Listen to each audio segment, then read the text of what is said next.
Okay. Welcome to the Pee as Free as You Want to Be Part 2.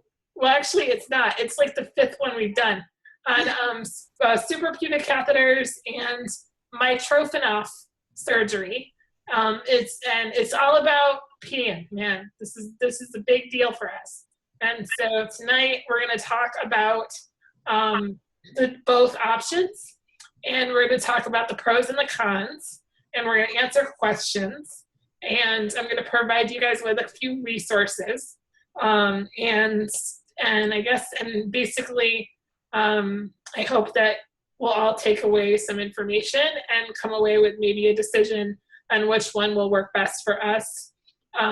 So I guess, why don't we start? Well, I don't know. What do you guys want to start with? Why don't Kristen, Brooklyn? Why don't you guys decide where do you want to go? SPC or Mitrofanoff to begin? Up to you guys. I'm a blank slate. Yeah, me too. Okay.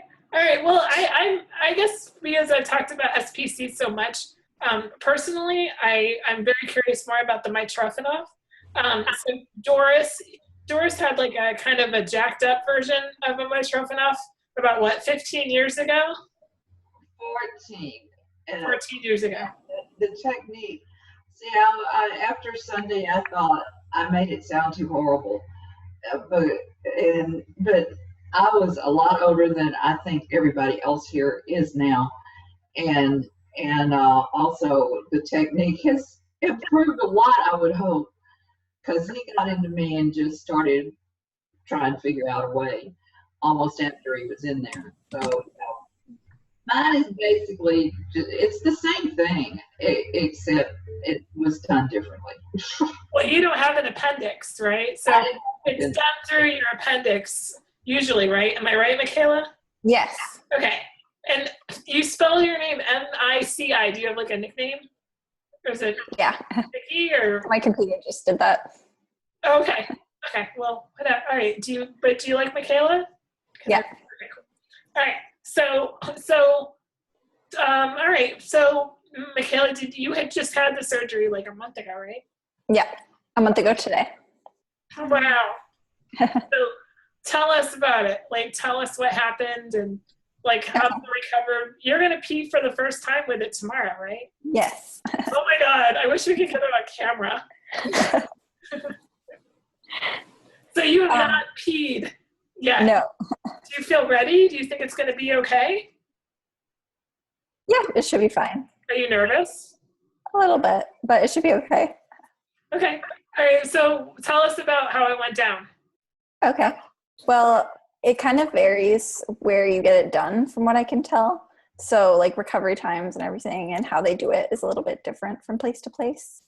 But I'm in BC, Canada, and the way that our doctors do it is they try to use your appendix. And if your appendix, once they like open you up, if your appendix isn't like the proper length or it's been damaged or anything like that, then they would take a piece of your, what was it? Your bladder, I think, or something. I can't exactly remember. They take a piece of something and they like make a tube to look like the appendix if you don't have like a usable appendix. So that's something that you don't know until you actually get in there. Oh.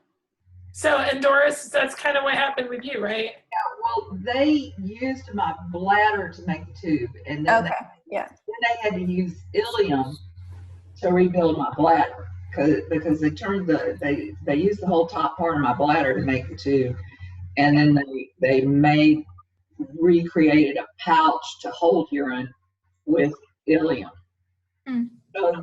So there's what? Okay, I feel so dumb right now, but what is the ileum? The ileum is the first part of your colon. It's your oh gosh, I used to know. I think it's right where the small intestine enters the large intestine. Yeah. And what that ends up causing is the mucus will be in your urine because the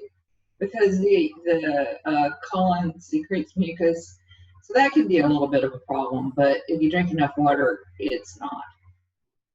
The mucus will stop up a catheter. But if you drink enough water, it won't. And even if you stop it up, you just pull the catheter out, put it back in. So Okay. I've got bladder and colon tissue holding my urine. So when they went into your appendix and all that stuff, Michaela, was everything good? Yeah, they said my appendix was good, so they were able to just use that. Okay, and so what did they exactly do? They basically detach your appendix, which is like just a little part that's basically useless, and they just sort of form it into a tube and they connect it from your bladder to your belly button. So they basically just like reroute your bladder, but then your bladder still functions normally because they're just adding this little piece onto it. Okay. So you can still use your bladder like you would and go to the bathroom normally, but this is just like an extra route that's attached to it. How does it not leak out? Like, how does the urine stay in when you don't have a tube attached? Basically, it's like, I don't know how to describe it, but like you have like sort of a valve type thing there that your body just like naturally creates. So like you can go swimming and stuff and nothing's going to go in. It only comes out. And like it only really opens when you push a catheter in. Oh. And then some people do have a little bit of problems with a little bit of leakage, but you can fix that with like reinforcing the tube and stuff. Okay, that's cool. Mine is like a little door. Yeah, kind of. Flat, or is so the flat's kind of closed when there's urine pushing against it. It's going to stay closed until you push it from the. It's like a cat door or a pet door. Okay, or a keg, or something like that, or like one of those money purses that with a little slits in the middle, and like you have to push on the money. I don't know. Maybe it is. I don't even. So when you decided to do it, what month was that? Like when, like timeline was like when you decided to do it. When did you decide for sure? I went in for a test in November, I think. And basically they need to do like a bladder. I don't know what the term for it is, but they like fill your bladder with water just to see how much your bladder can hold. Oh. So it was like, I think I held 2 liters or something. It was really crazy. And just to make sure that they don't need to like make your bladder bigger before doing the surgery. But some doctors don't even bother with that test because they need to for the surgery. So you went in for the test in November. And then I had it in April. So there was a good space. Was that just a scheduling thing, or was that more like fear you didn't want to do it, or? No, it was just a scheduling thing. My doctor went away for like a 2-month vacation in there and stuff. Okay. So, and has he done a lot of these procedures? Were you pretty comfortable with him? Yeah, he says he's been doing it for 20 years. That's awesome. So I thought it was a new thing, but apparently not. Okay. Well, that's good to know. Maybe he consulted with Doris's doctor. Yeah. Yeah, where'd he go to school? So you went in for the surgery in April, and how long did the surgery last? I don't know the exact time because I was really out of it for a few days, but I think it was less than 3 hours. It wasn't very long. And then when you Like general anesthesia? I don't know science terms. Like, were you out? Yeah, I was out. Okay. That's But what I think worries me. I think that they kept me like very lightly out because I actually like woke up right after the surgery, like in the operating room once they were done. And then they like put me back under just a little bit. And then I woke up where I should have woken up. Okay. But they were monitoring me really closely and like just had me really lightly under. Mm-hmm. But they didn't seem worried about my breathing or anything going under. And I'm only at like 34% lung capacity. So they weren't concerned at all. Okay. did you have a lot of consultation with anesthesiologists and stuff? Like, were they very aware of where you were at lung-wise and stuff? I like told them, and I thought that it would be a bigger deal than it was, but they were totally like brushing it off like it was no big deal. So I was like, okay, That's scary. That is kind of freaky. So, do you know like how you were positioned in the surgery? Did they Did they did you have any, because there was a story that we were told months ago where somebody went in for one of these surgeries and they broke her legs because they were positioning her legs and she had contractions. Oh my God. Positioning them and they broke her legs in surgery. Oh my God. And so I remember like thinking, oh my God, like that's just horrifying. And I got really scared because, so do you know like what they did with you or what your positioning was in your surgery? I'm gonna ask you. Okay. We told them ahead of time like where I had contractions and stuff. So they let me like put pillows under my hips and I think like my tailbone and my shoulders and stuff. And then I had pillows under my knees to keep my legs propped up as well. When you went in for the test, did you have to go get sedated for the test? No, I was awake for that. I just laid on the table and they just filled my bladder. Oh. Wasn't the most comfortable thing. Oh, God, it sounds horrifying. I was terrified for that, but honestly, like it wasn't really that big of a deal. Oh, shit. I almost didn't get the surgery because I didn't want to do that test. And then it was like really not that big a deal. Okay, well that's good. That's good. That's good. The test is called urodynamics. Yeah. Yeah. So, I hate it too. I hate it. I didn't want to go do it, but I did it too, and I hate And it. it wasn't that bad. Yeah, it wasn't that bad, but I don't want to go back. Yeah.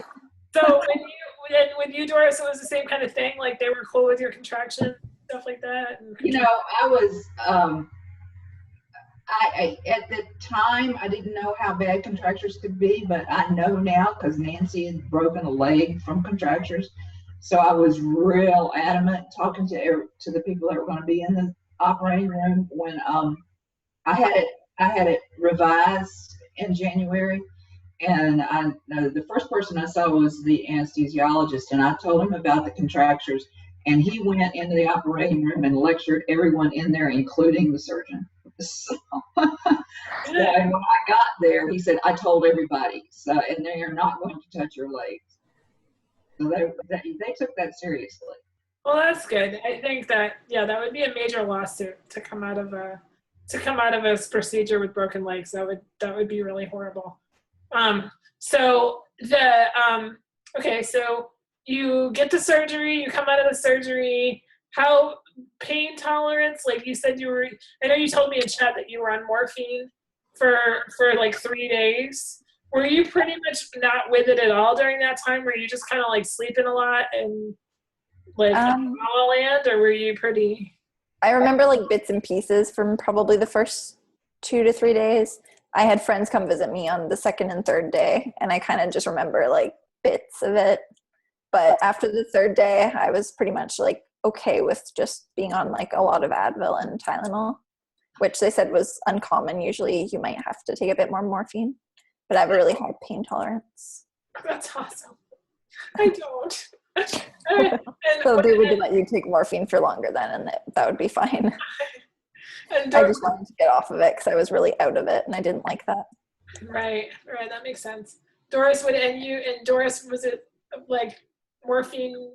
I think I was on morphine for 3 or 4 days, but what happens when you stay on morphine too long is and any abdominal surgery, you get horrible gas. I had the worst case of gas I can't even imagine. I mean, worst pain I've ever had, and it was gas pains. And they're not going to turn around and give you pain meds for that because it was pain meds that caused it. Mm-hmm. But it went away. I mean, it didn't last forever. It lasted a couple of days, but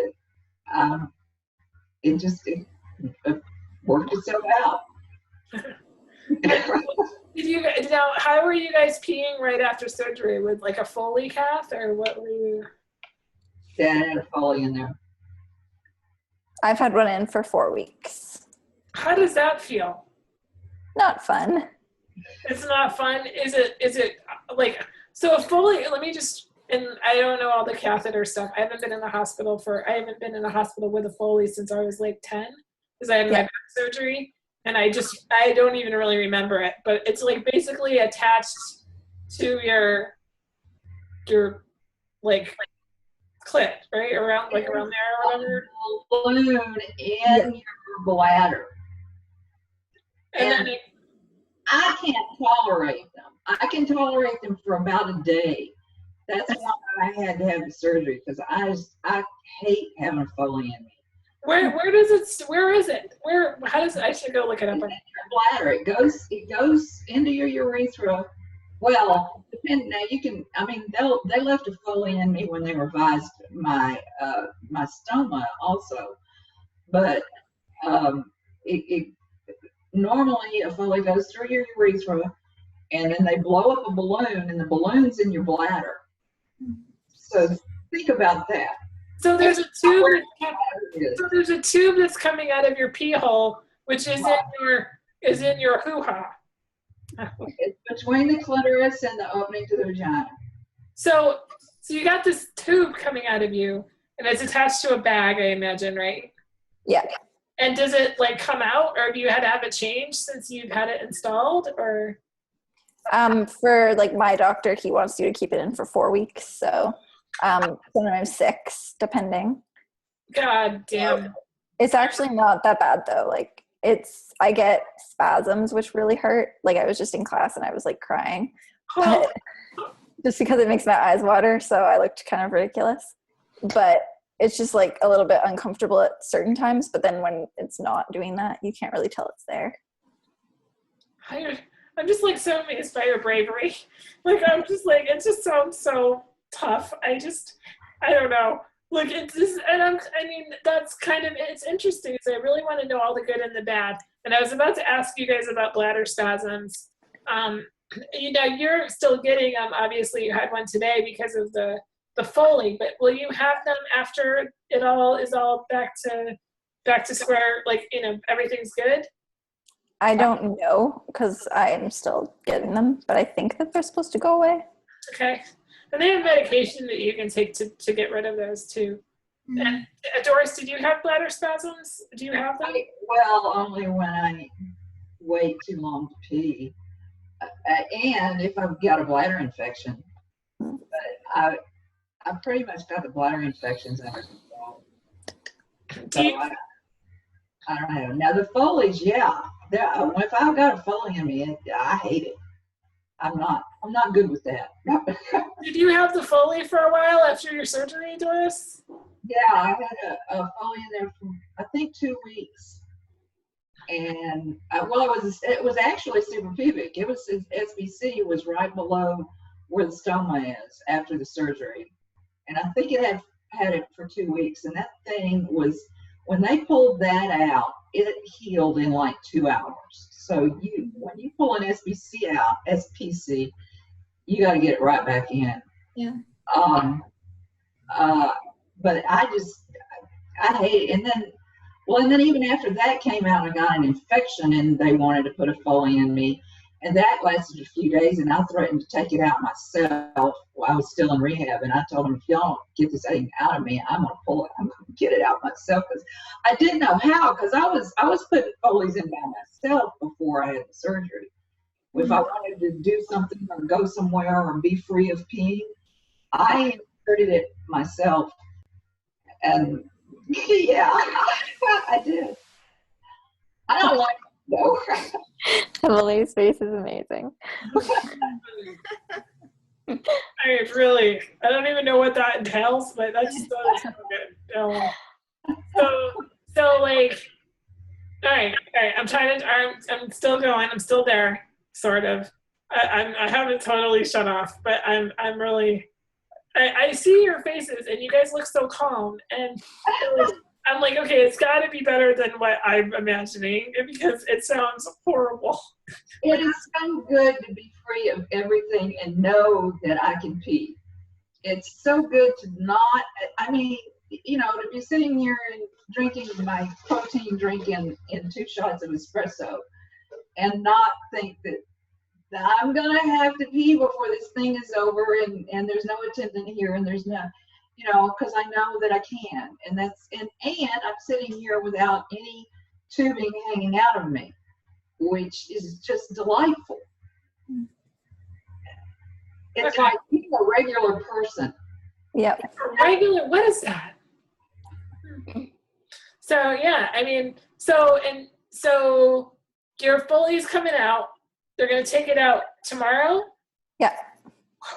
All right, and then so you haven't peed at all with this thing. Like you don't even know if it's working. Well, I have a tube in my belly button. So for the whole 4 weeks that I've had the Foley in, I've also had a small tube that's coming out of my belly button, and it's just like a really short one, just to keep the hole open. Does it feel weird? No, you can't even feel it. Okay. So most of my belly button's healed now, and I have the staples out and everything. So tomorrow I learn how to catheter. Do you feel like you have to pee? Like, do you have that feeling? No, because with a Foley, you just like go all the time as water goes through. Yeah, so your bladder's basically in rest mode. Do you feel like you're gonna have a hard time controlling your urges, or if you get them when you get them back and stuff? Hopefully not. Okay. I mean, Doris, did you have any issues with that? Like you still pee like the normal way, right? Well, I can, except I don't very much. I in the shower I will pee, Right. but I don't get on and off the toilet. Like, so the toilet is just kind of like an unnecessary thing in your house. Well, you use it to dump your Yeah, yeah. yeah, But it's like you don't like remember your ass on it. I don't do that anymore. Oh yeah, that's true. Yeah, that's nice. Well, there's the other stuff too. My cats use it. Oh. Well, they drink from it. So and then like the Foley's been in, so you really don't know if how the whole bladder control thing is going to be. I think it should be fine. I've heard from my friends that it's perfectly fine. How many friends do you know that have done it? I have 4. They're all sort of around my age. Wow, it's amazing. Do they all have NMD? They all have SMA. Oh, wow. Are they on our group? Are they in our group? You don't I have to out them, but are they in Living with MD? Holly might be. I'm not sure. Is Shaylin? I think Shaylin is. Jalen isn't. Oh, really? Tell No. them I said hello. And then I don't think Tori's old enough because she's No. still 17. Okay. Yeah. That's amazing that they're getting them that young. Yeah. Like, I can't even imagine. I'm 37 years old. I'm going to be 38 next week. I can't even imagine not dealing with this problem for this long of time. Like, how old are you, Michaela? I'm turning 20. Damn it. Jesus Christ. I'm so mad. I'm so mad. Like, why did I know about this when I was younger? Like, it's not fair. All right, anyway.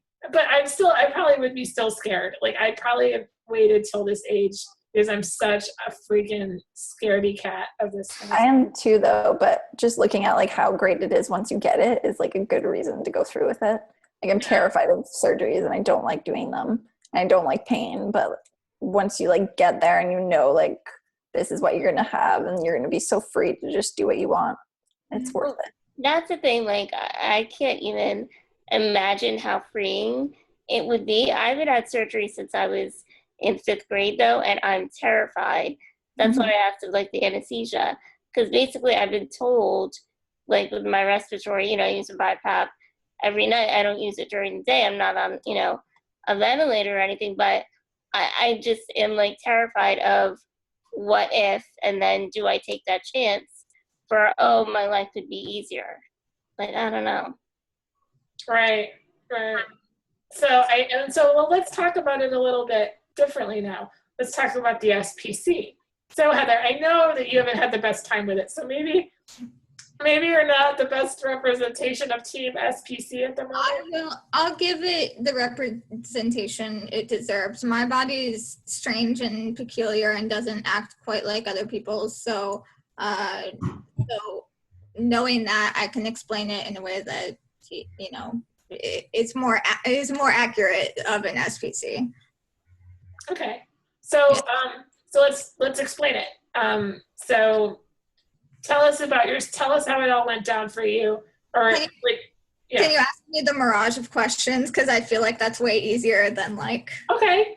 All right. Well, yeah, just the open floor. Okay. Yeah.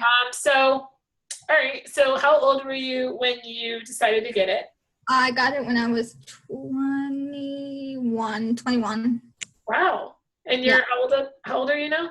I'm turning 26. Okay. So you're 21. You're so lucky bitches, man. You guys are like, I'm so mad. Anyway, all right. Anyway, so you're 21 years old. You decide to get it.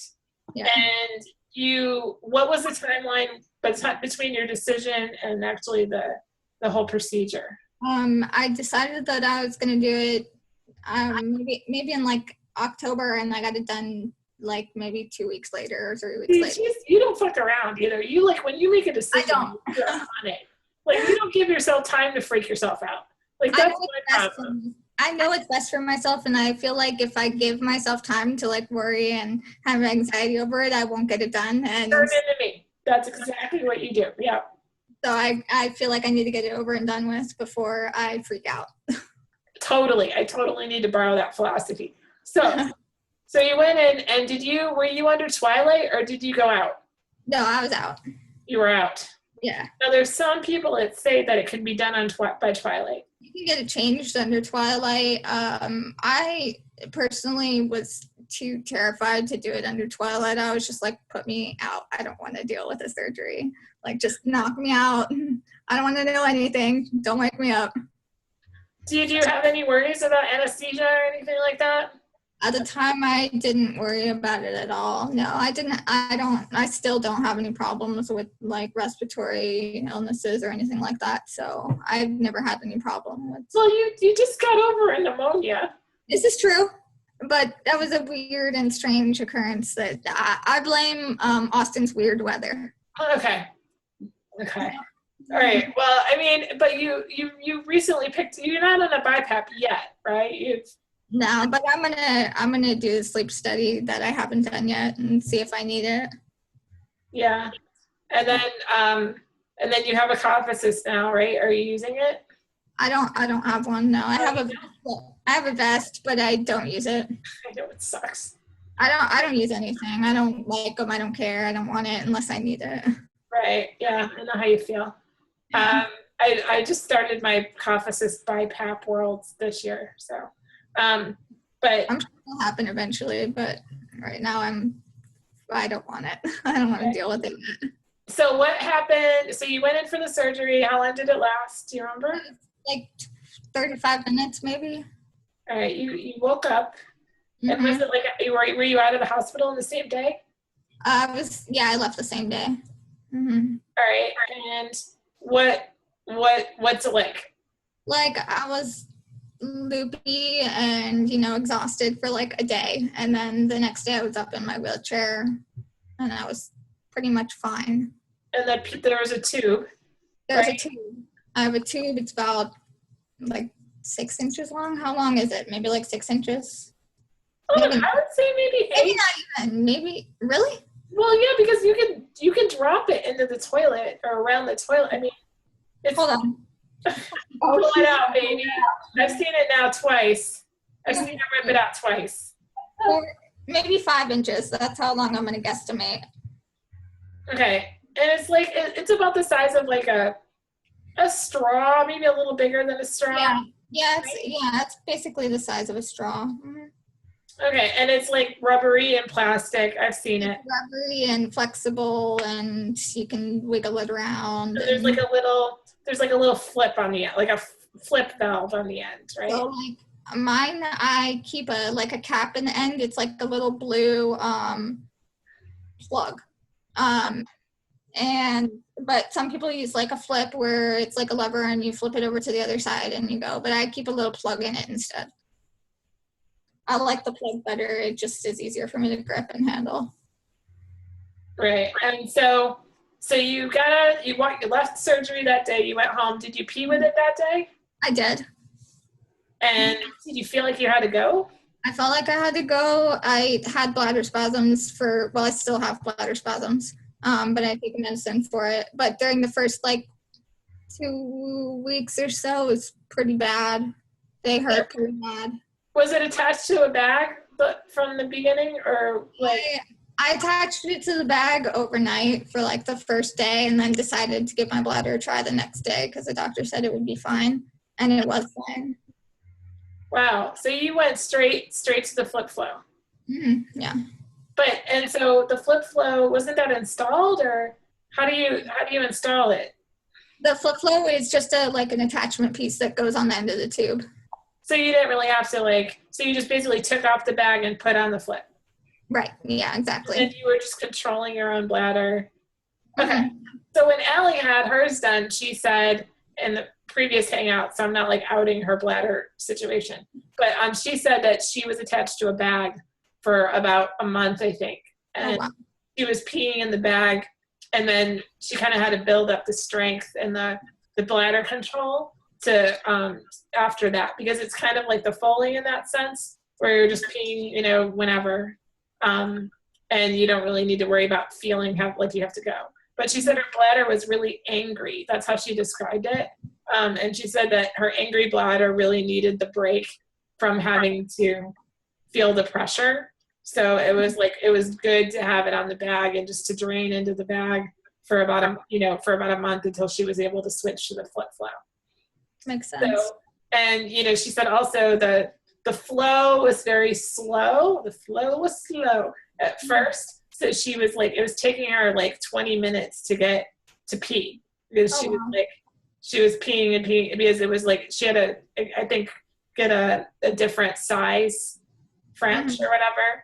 So is your size of is it the French? Is that what I want to say? French. The size of the tube, did you have to adjust the size, Heather? Yeah. I started out with a size 14 French, I think, and now it's a size 18 French. I had it size 20, but it irritated my bladder too much, so I went back down to 18. Okay. Yeah, and the size of the tube, it really is barely you can't tell the difference at all. You really, really can't. It's just, it is a little bit bigger, but it's kind of like gauging the ears. It's so minimal. Right. So what's making you think that you want to go to, I know you said you want to go to Mitro. So what's making you think you want to give this up?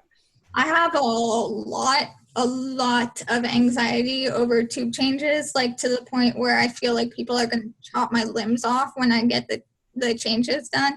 And, honestly, it's really, really not that bad. I way over exaggerate how awful it is because of my own anxiety of the procedure. It's just all you got to do is deflate the balloon, pull it out, put another one in, and inflate the balloon. It's not hard, but I freak out to the point of. You're not alone though, and there's some people that get really serious anxiety. So what is causing the anxiety? There's got to be something that's doing it. Is it because I don't know what it is. Is it painful? No, it's not painful. I think the problem for me personally is feeling like I don't have control over the situation, because somebody else has to pull it out, and somebody else has to put it back in, and somebody else has to blow up the balloon, and somebody else has to deflate the balloon, and just the whole thought of somebody else having control over something, so it's my bladder. I just freak out over the situation. It does feel the pressure is weird. It's it's a sensation that I can't really explain. And at times it has hurt because my body is weird and different and doesn't like me. And I've gotten a lot of infections and stuff. But that aside, it really just has everything to do with my anxiety over the situation. I'd rather just be tubeless and go the way y'all are going, because it just seems like an easier deal. Now, Heather, you got a G-tube recently, right? I did. Do you have the Mickey or the Right now I have a peg. I haven't switched it over to a button yet. Okay, I was just wondering if you had the button. I was going to ask if it was worse or better than the change, because I get anxiety over the button changes. So I was just wondering if it was similar. Yeah, the reason I haven't done it yet is because I have anxiety over it, and I'm freaking out over the change. Hence why I fired my GI the other day, because it stressed me out too much. And so my anxiety is just way ridiculously overwhelming. So I'd rather just be tubeless and deal with it a different way, I think. So are you giving up on your G-tube? Oh no, I'm not gonna give up on my G-tube. I'm gonna have them, put in a button instead, and then hopefully the change isn't that bad. And if it is that bad, then I'll make them sedate me next time, and I'm pretty sure I can convince them of that, because you don't change it that often. So it's not as often as a super pubic, and I don't have as much anxiety over the situation. So I know that you said that because you were kind of afraid of the changes, that you let it go for too long, and that's when you get really bad infections, right? Is that how often do they recommend that you change? So the super pubic is supposed to be changed between every 4 to 6 weeks, and it's a really simple thing. It's an in-home procedure done in 2 minutes flat. But I have too many problems with it. But I used to wait, I've waited an entire 8 weeks to get it changed, which is just ridiculous, because my urologists say that personally I should get it changed every 2 weeks because of the way that my body works. So it was really good. You don't think did you ever think that if you could force yourself to do it every 2 weeks, that you would just get to a point where you were used to it and you just push yourself through the anxiety? I mean, I feel I've been doing it for 4 years now, and at this point 4 years seems too long. I should have figured out a different method a couple of years ago at this point, but I didn't know that there were other things out there that were so much simpler and that I'd have more control over. I didn't think that I'd be physically able to do different options. Oh, and let's talk about that. And I wanted to also talk about the physicality of it all. So when you're lifted, Heather, are you cradle lifted? Yeah, cradle lifted. So did you feel any pressure when you're cradle lifted or kind of squeezed with your legs up? Do you feel any kind of pressure in that area? Only when I have to pee normal, but no. Okay. Right. And that was one thing I was worried about with transferring and stuff, that it would kind of get in the way. And you're able to wear jeans and tight clothes and stuff like that? Yeah, I wear tight clothes. The stoma is maybe an inch below my waistline, so I have no problems with jeans buttoning and stuff like that. Okay. And Doris and Michaela, do you guys have any issues? I mean, have you had any discomfort with lifting or sitting up or moving around or anything like that at this point? I don't have any problem as long as nothing's attached to me. That's what's great. But if I had a Foley in me, I'd worry about it all the time. Gotcha. For me, it was only painful when it was first done, just because everything was really sore. Other than that, though, after a week or two, it feels perfectly fine. How are you lifted, Michaela? I use a sling for most of the time. A sling, like a Hoyer lift? Yeah. Okay, is it a ceiling Hoyer or is it a regular just? Like a push one. Okay. All right, and then that's how you do all your lifting. So you're kind of. Except my mom. My mom just cradle lifts me. Okay. And then Doris, how are you lifted? Hoyer? Hoyer. Yeah, Hoyer. I have not gone to Hoyer yet. I do pivot transfers. So I kind of look like I'm seated.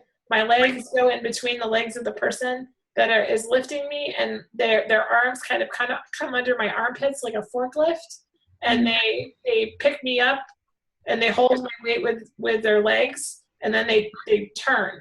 That's what I did. Do you do that? Yeah, I didn't know there was a name for it.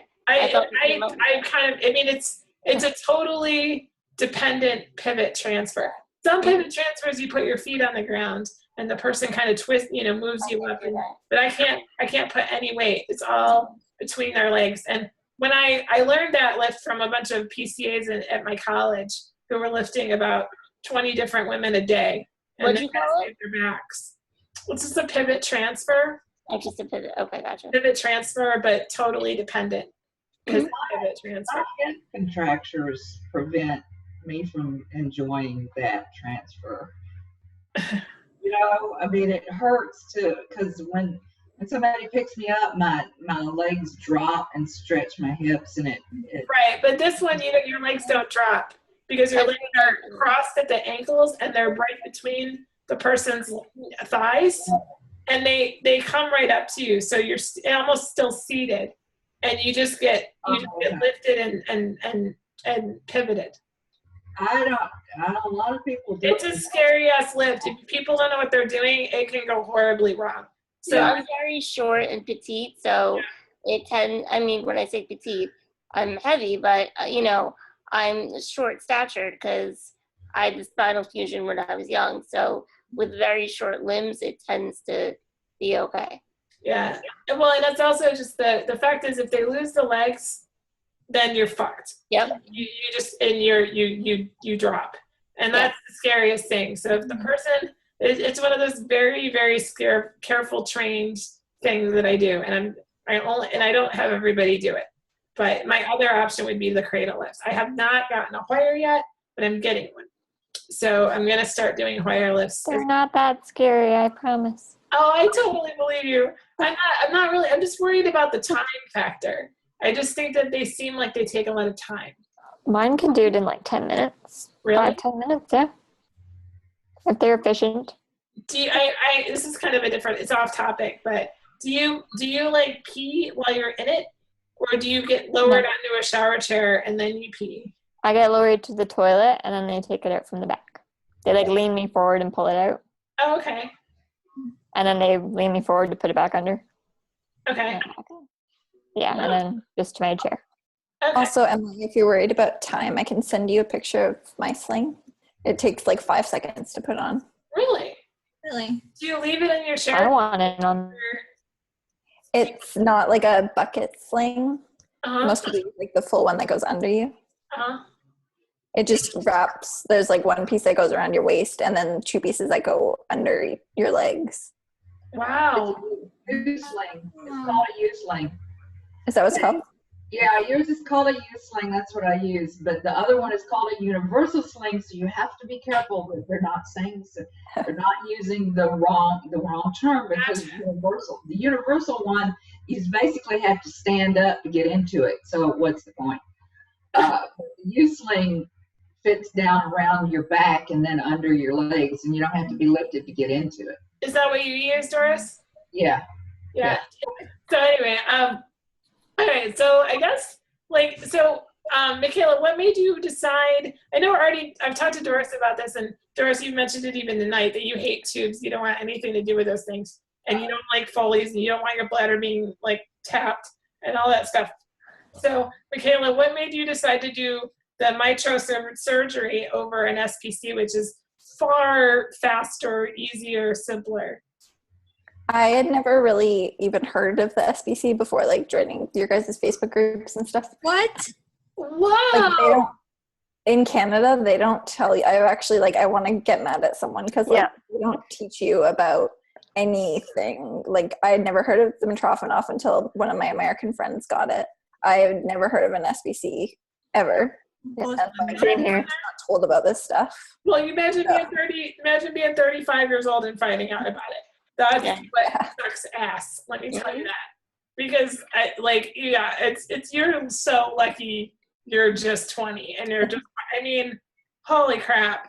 But yeah, I wonder what would have happened if we would have had this knowledge when we were, when we were younger. When we were teenagers and we were far stronger. So, are you going to be able to self-calf? Oh yeah. Yeah, you feel like you're not going to have any problems at all? Oh no, it's super easy. Shit. I know. When are you going to try peeing tomorrow? I don't know. Whenever I go, I don't know how long it's gonna take and stuff. Oh my God, I'm dying to know. It's kind of shitty that we're having this tonight. I want to know about the first pee. I want to know. I don't I peed. I need to do a follow-up interview with you or something like that, the day after, kind of like The Bachelorette, but it would just. But yeah, no, I really, see, screw The Bachelorette. This is so much better. So anyway, do you have thoughts about where Like how much, like, are you really going to increase your water intake? Are you, Oh yeah. like, do you think it's going to help you out, like, as far as, and Heather, I mean, I know you've been sick as a dog lately and it's not been good for you at all, but like, do you feel like it did make you healthier? I mean, having to be, Oh yeah. Oh my gosh, absolutely. I've been so much more hydrated.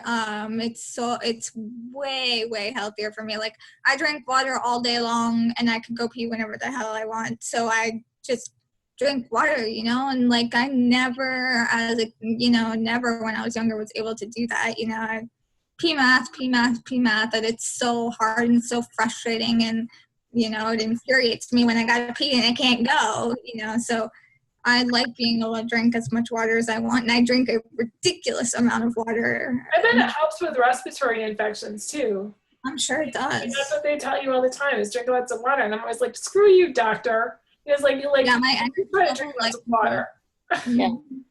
So what about, and so, I mean, Doris, you mentioned that you were on the water train early on, but then you're not as on the water train anymore. But yeah, I just got lazy, but I don't even think about it. I just, if I want to drink, I drink. Whereas it used to be, I just sit around really thirsty and I can't drink. I can't drink because I'm not going to get out of bed for another 4 hours. There's not going to be anybody here. And there's just all that and trying my best when I was so thirsty to just drink a few ounces when I wanted just to down a whole quart. Mm-hmm. And now I don't worry about it. If I'm thirsty, I drink what I want. Yeah. And I also don't have to worry about how much wine I drink, except for other wine. I remember the first time one of the first hangouts that we did on this, Allie came on and she was drinking a beer. Like she had the surgery about a month, and she was just sitting there with her beer bottle, and I was just like, oh, I fucking hate you, because she was like drinking this beer, and it's like beer makes you pee, so like beer totally makes you go to the bathroom. I do not drink beer because of that. And I'm just like, I hate you, woman. She's just sitting there drinking her beer, all casual. I was like, oh. So yeah, but she had if you talk to Allie, and she had a rough time the first month or so after her surgery. She said her bladder was so angry with her, or not, the SPC was not settling well. I kind of would like to talk to her. She seems to be she said though, no matter what, she was still on the train. Like she would never give it up. Like she loves it no matter what it's done to her. It's been positive for her. She's very thankful for it. And that's been the consensus over anybody that I talked to. They've all said that they would rather do this than nothing. And so I just have to get over my surgery fear. Bring Heather with me to the hospital. I'll go. Honduras. I'll just have you guys go with me and like yell at doctors for me while I'm out. Make sure that they don't kill me and break my legs. And just make sure that you talk about the contractures. Yeah, definitely do that. Yeah, I did. I have and that's another thing. I have a recording with my urologist that I talked to earlier in the year about the surgery. I recorded us having a conversation about it. And so I have that recording. If you're interested in it, I can email it to you so you can listen to it. And obviously we have other hangouts on the topic as well. So which way are you leaning, Emily? Do you know like which surgery you're interested in getting? So I need to factor in work time. Yeah. I don't get a lot of vacation time. So I don't think I could literally take a month off. And I really feel like a surgery like this would probably require me to be out for about a month. And I don't have that time built up yet. So I think if I'm going to do anything, I think I'm going to kind of go your route, Heather. I think I'm going to do the SPC first. And if it goes really well, and if it's not horrible, and if I'll probably keep it for a while, and then maybe later on move on to the mitro if I can get enough courage. I don't want to do the changes. That's my problem. I don't want to do the changes. I'm scared I don't have anyone to do them. So I need to track someone down. And my boyfriend, he is a wonderful man, but he doesn't listen to me. and I'm so afraid he's going to screw up these changes. He's offered to learn how to do it, which I think is very sweet of him. But I'm so afraid. Like, I'm afraid he's going to, like, put the balloon up my nostril or something like that. Like, he's just not going to pay any attention to me. I think the one good thing about the SPC is that you can literally train anybody. So, like, if I were not freaking out anxiety over it, I would have the 2 people that I hired as my assistants to just change them. Like, it's so simple as long as, you know, your body is responding to it well. So literally, and since it's not that often, I mean, you maybe pay someone $30 to change it a month. Like, honestly, it's really not that bad. Well, I have a friend that went to my attendant, Yaneli, of 9 years, who actually helped you at the hospital. She's a nurse, and I could probably call her over once a month to do it for me. And, absolutely, I'm sure she wouldn't mind at all. Yeah, and I could probably get someone to do it. So I think I'm going to just start with the SPC and then move to the Mitro. I think might be like, I think that's a good option for a lot of people, because if the body does respond well to the SPC, it's not a bad thing at all. But then of course there's the control thing that a lot of people have issues with. Yeah, I think I'm at a place in my mind where the control thing won't bother me that much. I think it's more. You have a lot of control over it. I mean, mine's practically a penis. Like, I just go when I want to, you know, like, it's not much different than having an anatomy there instead. No, so I'm wondering about sex. Is there any issue with penetration or anything like that with sex at all? No, because it's nowhere near it, and like rubbing against it. Like, you don't feel like any pressure on the bladder area or anything? Nothing at all. No, sex feels just as awesome. Promise. Okay. All right. I got it. I have to disagree. I just can't. When I've got a Foley in me, and if that's a Foley through the stoma, it's such a horrible feeling that, and it's right there. It's you know, your vagina is here, and your bladder is just right on it.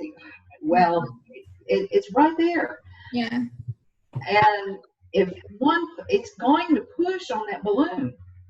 At least in my body it does. Well, also, I think it depends on the girth of the object or the man or whatever it is that's going in you.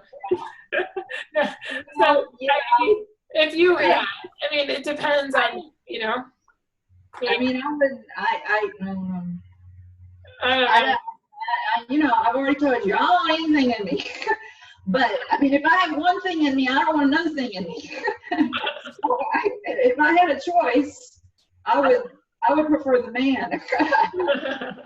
But I don't know. But yeah, I don't know. I just, I mean, I feel like I'm coming to a decision. I just have to decide to call the urologist and deal with it. I was a little concerned about co-payments and all that stuff. So maybe after my co-payment stuff renews, so every year I have to like pay into my benefit stuff. So September is when it renews. So maybe I'll bite the bullet in the fall. I'll be there with you. It's sad because I was going to be the next one, and that was last June. And I've been hemming and hawing over this thing and having to pee. And every single time I have to pee, I'm reminded of it, like every single time. So at least 3 times a day for the last year, I have been thinking about this, which, you know, yeah. Anyway, Brooklyn and Kristen, do you have any more questions?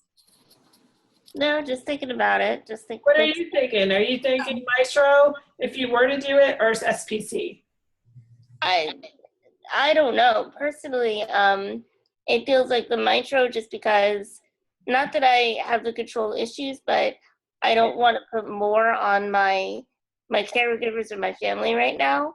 And I wouldn't want to like put more responsibility on them. So I feel like Mitrofanoff, you're more independent on your own, and that's the whole purpose of me doing it in the first place. But that scares me because it seems like more involved surgery. So it's like a trade-off. Yeah, that's the same as what I think too. I'm leaning towards mitro more just because I have a lot of anxiety as well about my YouTube changes, and and that's only every 6 months, and I don't think I could do it that often ever. Yeah. Well, hey guys, I did a run because my personal care attendant's coming, so sorry to run, but No, it was great having you. No. We're pretty much done anyway, so thank you so much. thank you guys. Thanks for having me. Thank you for coming. Have a good night. Yeah. Bye. All right, and then number 5. So, And then so is everybody good then? Are you any more questions, or we're all done for tonight? Yeah. I think I'm okay. Cool. Yeah. It was really awesome, like having you guys here. I really appreciate it. Thank you. I thought it went really well. I hope that people watch this and learn. I encourage you to let people know about the YouTube channel and stuff like that. And if you have any more questions, or you want me to send you an email of the conversation I had with my doctor or anything like that, you can let me know, Brooklyn. And yeah. So I'll probably be bringing either Heather or Doris, or maybe both of you, to another doctor's appointment in the near future. You can come with me to my mitro surgery too. Oh God. We'll see. I don't know if you want me. I don't know if you want me in the seat of the person that's going. Like, I might be too freaked out for you. I feel like I don't know if you want me there. Maybe Doris, because Doris has done it. I want to be there while she's still on morphine. Yeah. I'm a little bit crazy on morphine. I can't wait to hear how your pee goes tomorrow, Michaela. I know. Yeah. Like, you could do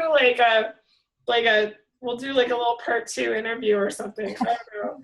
Okay. I'll get in touch with you so we can do after the final rose, after the final pee or something like that.